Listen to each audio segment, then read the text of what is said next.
Oh, hey folks, we're back. Haven't seen you in a long time.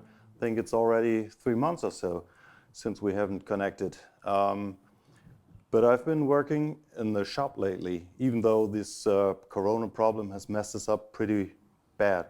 All of us have been affected in one way or the other. So unfortunately, there's no video footage of all the stuff, all the progress I made and all the stuff I happened to get done. But I think I'll go and get you up on track to what I've done. So, but you know, at first, we have to roll the intro.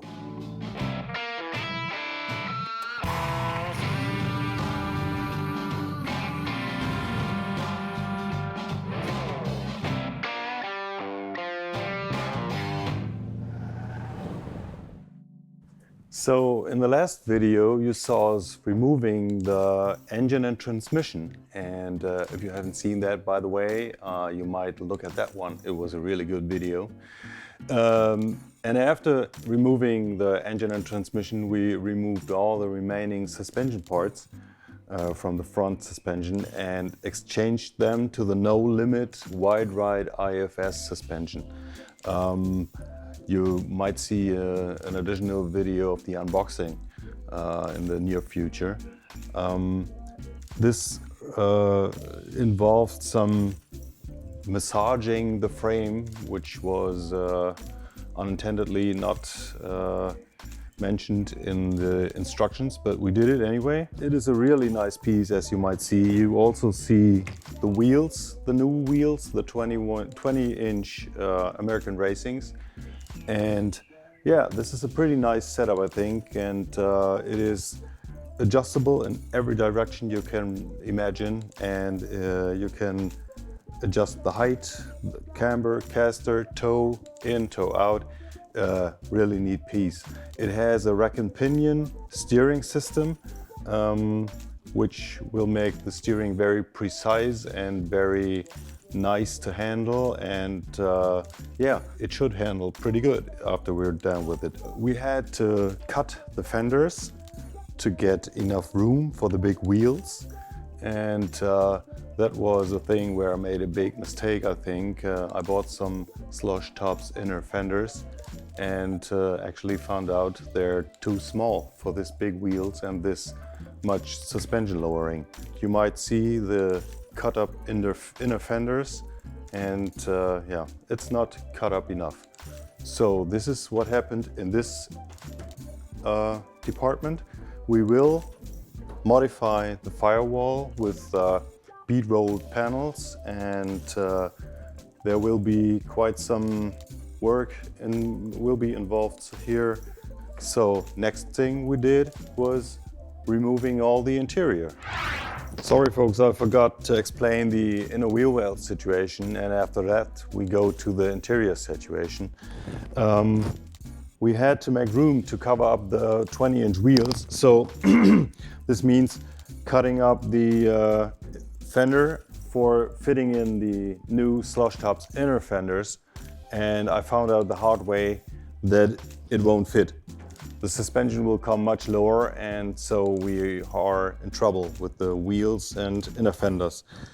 The original inner fenders, the red ones, are far too small. The Slosh Tubz are slightly bigger, but not big enough.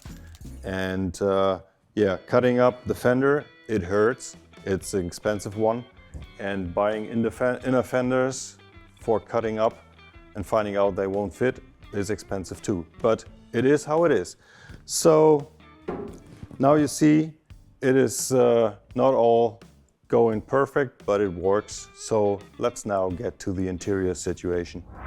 So next thing we did was getting rid of all the interior parts, which involved putting out the seats and the door panels, windows, dash pad, heater box, all electrics, including the fuse panel, all wiring, pedals, steering column, and everything that is related to that, including the back window and all moldings and stuff. The only thing remaining is the locks and door handles and one door gasket where I tried to adjust the door, which fortunately I could do and improve the quality of that. So I have no worries to put it together back again when it's painted. So that was not too much, but we did it. Next thing was removing the bed. So next we removed the bed to work on the frame and the rear suspension. We disassembled the rear axle and put out the leaf springs, which was hung up on these hangers, front and back, that were riveted to the frame. We removed the rivets and removed the hangers to get all this goodness in from Tech, which has the purpose of getting us a lower suspension with coilover shocks and a sway bar, and it should handle right when we're done with it.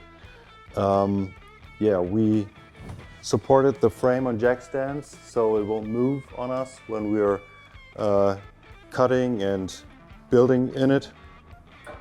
We had to cut out a section of the frame to get the clearance we want when the suspension comes back together. So the rear axle has enough travel to give us a good handling truck. So that's it right now. We're gonna work on the rear suspension further on, but that's another video. So folks, have a nice day and stay safe and wealthy.